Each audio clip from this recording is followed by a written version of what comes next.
வணக்க மக்களே, welcome to நம்ம திருச்செந்தூர். நான் உங்கள் அகிலன். இந்த வீடியோவில் உங்களுக்கு ஒரு விஷயத்தை காட்டணும். அது பார்த்ததுக்கப்புறம் அது பற்றி உங்கள் கருத்து என்ன, அதை பற்றி நான் சொல்லியிருக்கிறது சரியா தப்பா அப்படிங்கிறத நீங்களே கமெண்டில் சொல்லிடுங்க மக்களே. இந்த இடம் பார்த்தீங்கன்னா வள்ளி குகை செல்லக்கூடிய அந்த நுழைவு பகுதி. இதில் முன்னாடி வாயில் இருந்தது, இப்போ எடுத்துட்டு ஷெட்டு மாதிரி போட்டிருக்காங்க. கட்டட வேலைகளுக்காக செங்கல் எல்லாமே அந்த ஒரு லோடுக்கு மேலே இறக்கி வச்சு அடுக்கி வச்சுருந்தாங்க. இது பார்க்கும்போது உங்களுக்கு அந்த வேலைகள் நடந்துகிட்டு இருக்க எல்லாமே தெரியுது இல்லை. இங்கே வேலை பார்க்குறவங்க எல்லாருமே வெளியூரில் உள்ளவங்க. அதனால் பொங்கலுக்கு விடுமுறைக்கு போயிட்டு இன்னைக்கு தான் வந்திருக்காங்க ஒர்க்குக்கு. இதில் வந்து பார்த்தீங்கன்னா நாம பார்க்க வேண்டியது என்னன்னா, யார் இதை ஆரம்பிச்சு வச்சான்னு தெரில, இல்லை யார் சொன்னா, இல்லை எதுவும் ஜோசியக்காரங்க இந்த மாதிரி கிளப்பி விட்டாங்களா என்னன்னு தெரில.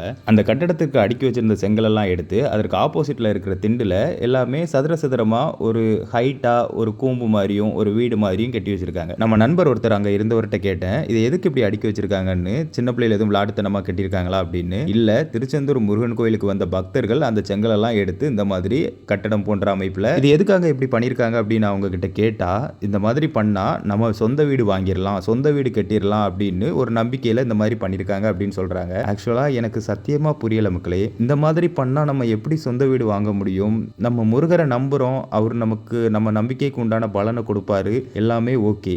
அதற்கு நாமளும் கொஞ்சம் உழைக்கணும். இந்த மாதிரி கல் எடுத்து இதில் வச்சா சொந்த வீடு வாங்கலாமா? ஒரு இடத்துல போய் ஒரு பரிகாரம் பண்ணுறோன்னா அது வேறு. இப்படி ஒரு கட்டட வேலைக்கு வச்சிருந்த கல்லை எடுத்து செங்கல்லோட வண்டியிலேருந்து இறக்குறவங்களுக்கு தாங்க அதோட வழி தெரியும். அந்த கல்லை இறக்கி ஒரு இடத்துல செட் பண்ணிட்டு வேலை பார்க்கும்போது அதை எடுத்து யூஸ் பண்ணிப்பாங்க. இப்போ நீங்கள் இந்த மாதிரி பண்ணியிருக்கிறது, மறுபடியும் அந்த செங்கலெல்லாம் எடுத்து ஒரு இடத்துல அடுக்கி மறுபடியும் அவங்க வேலை பார்க்குறதுக்கு ஆரம்பிக்கணும். இது வந்து எவ்வளோ பெரிய ஒரு கஷ்டத்தை கொடுத்துருக்கீங்க அவங்களுக்கு.